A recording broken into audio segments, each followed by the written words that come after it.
Hello, today we'll be talking about the ramen scenario, early impressions on how to train for this event basically. So this event is not that easy, it has quite a lot of mechanics.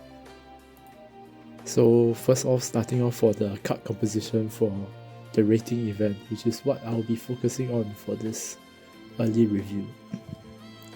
Mainly the viable two strategies are 2 speed, 2 stem plus width, or triple speed, single stem plus width. So the difference is this has higher stat values while this has much stronger SP values. So this will expect around 500 to 800 more SP as compared to this. And not as viable, which is 2 speed, 1 stem, 1 power, 1 width. So this is a 4 type of card composition, which is not very viable in this scenario.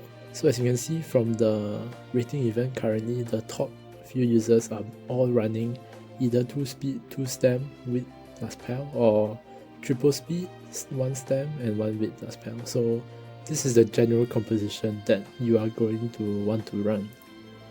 So starting off with how to play this scenario, this is a pretty similar scenario to the previous Food Fest scenario if you have played that. The training produces ingredient to craft the ramen. Of course, there's also a passive income of ingredients. We'll go into that later. The ramen, which provides a 1 turn training buff, can be crafted every turn if you have the ingredients. And there are 4 types of ingredients which you can hold max 10 of them combined. And all of the ingredients except the wild card, which is this thing here, we'll go into that later, resets yearly at the end of each year. So based on how many ingredients reset your regenerate energies, this is not really a point that you should care about. It's not really a big thing. Either way, you want to try to use all your ingredients before the year ends. You don't want them going to waste, other than wild card.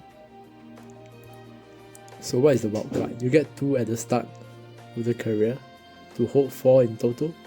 It replaces up to 2 ingredients in each ramen recipe.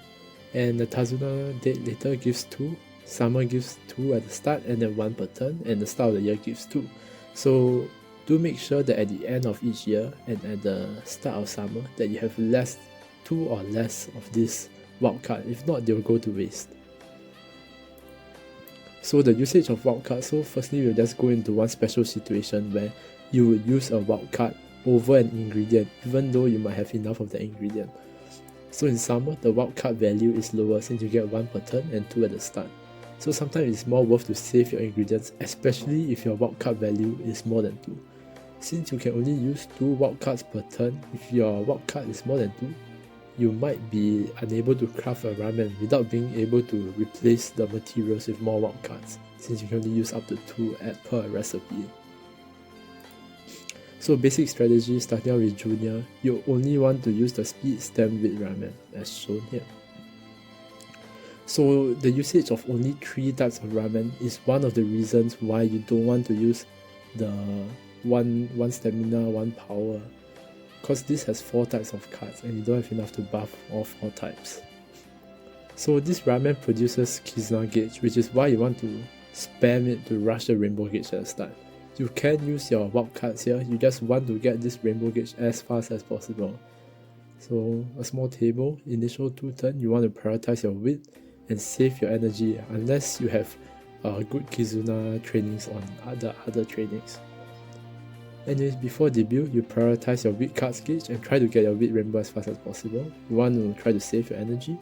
And after debut and even much later, energy management is key, so you really want to hit width as much as possible. As long as the training is good, you want to hit width. So when to use ramen in junior? As mentioned before, the junior ramen buff is training effect up plus 1 hint proc, and mainly used to raise your Kizuna gauge early, because the ramen at this point has very weak training buff. So there's not really much benefit to it on your rainbow training. You want to use it more on getting your rainbows earlier. However, you can still use them on your already strong turns. So when should I wildcard in junior? When should I use the wildcard?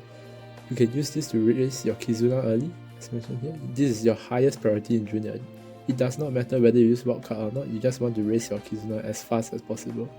And in Junior, you want to use max 1 Tazuna Date. Classic Ramen, this is what I would choose. The Universal Ramen, which I'll be referring to as the Speed Ramen. Yeah. As well as the Wit Ramen, as well as the Stamina plus Power Ramen. So the usage of this over the Kyoto Stamina plus Guts Ramen is so that the ingredients are more balanced and your passive income is more balanced. Your passive income depends on what type of ramen you choose, and do look out for that, but in this case you do want to choose these three, as this is the best spread of passive income.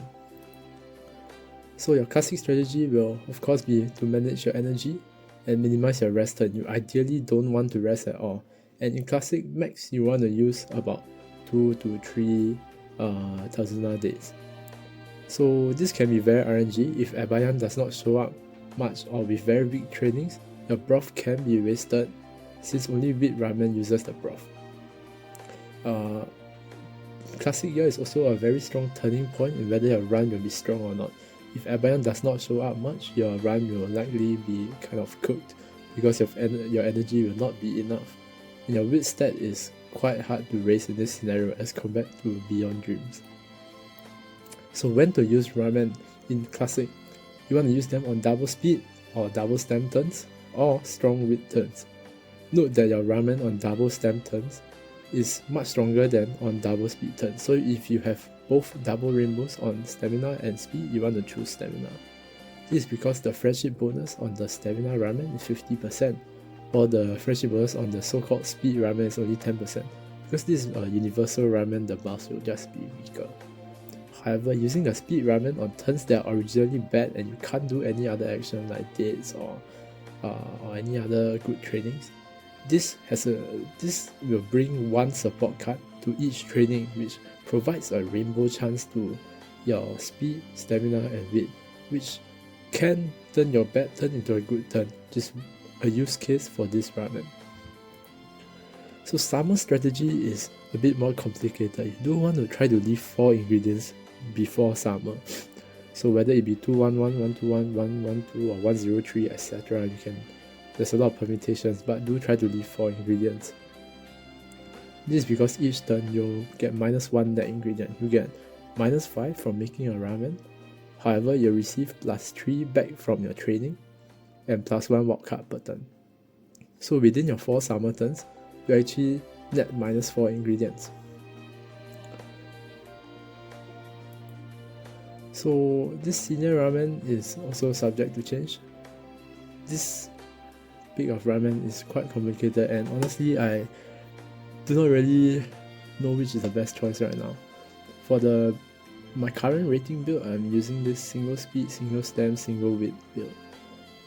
Of course, you can replace your speed with this more universal speed ramen, because your speed rainbow often overcaps, so this is a 40% friendship bonus versus a 50% here. So the decrease actually does not make a difference since it caps anyways. And in cases where you only have 1 speed and 1 stamina rainbow, this actually has a higher chance of bringing a double rainbow, since it can bring a double rainbow to both speed and stamina as compared to only speed. And of course there is this third choice, which I will be explaining in the last slide. It is a bit more complicated. So by picking the third choice over here, which is just 3 universal ramens, your passive income becomes 253. So this is because compared to the previous other choices, which is 334 or 433, this provides a lot more broth income. So since in senior year you'll be spamming mainly speed, stamina, wit, this 3 mainly provides noodle and topping income. However, your broth will only come from power, which you are not clicking it at all. You will not be clicking power at all, so you might receive a lack of broth, which is why this option, which provides more broth, might actually be a better choice. This also provides a higher universality of ramen. So for example, Kyoto can proc all 3 rainbow types, and the rest can both proc 2 rainbow types, which is quite important in terms of when you have bad turns and you want to bring double rainbows. However, do note that the lower buffs, especially for wit and stamina, can result in some of your turns being weaker. However, this is a more consistent way of training, if you wish. So yeah, that's it for the simple guide, early guide of the scenario, and thank you.